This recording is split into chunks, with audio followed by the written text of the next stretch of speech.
Going back to 6 News at 5, did want to start off our weather segment with a bit of an update on Milton and track it for you just a little bit. I was doing a little bit of independent research earlier. So yesterday, Milton had winds of 185 miles per hour. The only hurricane I could find with faster wind speeds was Hurricane Allen from 1980, which came up through South Padre. And that one had winds of 190, and that was considered to be the only storm from the Atlantic to ever hit 190 miles an hour on the sustained winds. That was Allen again that came up through Padre back in 1980. For Milton, it is down from yesterday by about 20 miles per hour. That's the good news. The bad news is it is still a Category 5 storm. Did drop to a 4 earlier today with 150 mile an hour winds, but now that it's moving, the core of the storm is moving further away from the Yucatan back out into those warm Gulf waters. Yeah, we're starting to see it intensify again a little bit up to 165 miles per hour right now. Speaking of those Gulf waters, now this time of year, you've heard me say it for a couple of days in a row, our expectation is for the Gulf waters to be in the mid-70s. Instead, they're in the mid-80s, so very, very warm, and that is what's leading to not only Helene, but now Milton as well, being able to grow to such intense levels. So that's what we're dealing with right now. As far as the track goes, we're going to watch it continue to move off to the northeast towards Florida. Winds sustained at 165 still by the middle of the night tonight. By tomorrow, we do expect it to drop to a 4 again. I showed you the warm Gulf waters, but it's moving into an environment that is not as conducive for hurricane development, so that's what's going to help it come down just a little bit. That's the good news.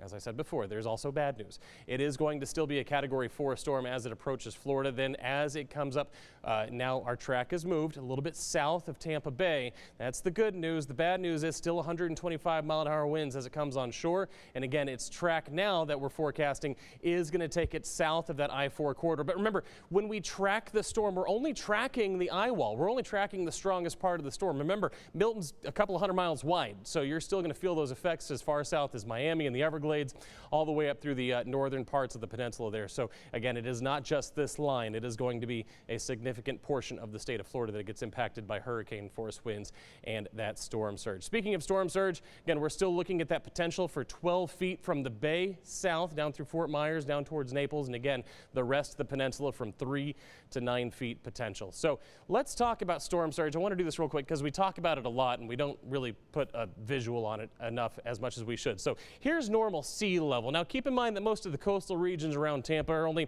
4 or 5 up to about 10 feet above sea level once you get a couple of blocks inland. When we talk about 3 feet of storm surge, it's really only going to affect the beach. But remember, 6 to 12 feet of storm surge, that can cover houses a couple of blocks inland. So keep that in mind. This is not something to mess around with. This storm will be a powerful one as it comes on shore. For us here in Central Texas, nothing of the sort. 90 today, about 5 degrees cooler than it was yesterday. Did start off at 60, so a cool start. Out there right now, most of us still right around 90 degrees, upper 80s for most of us right now.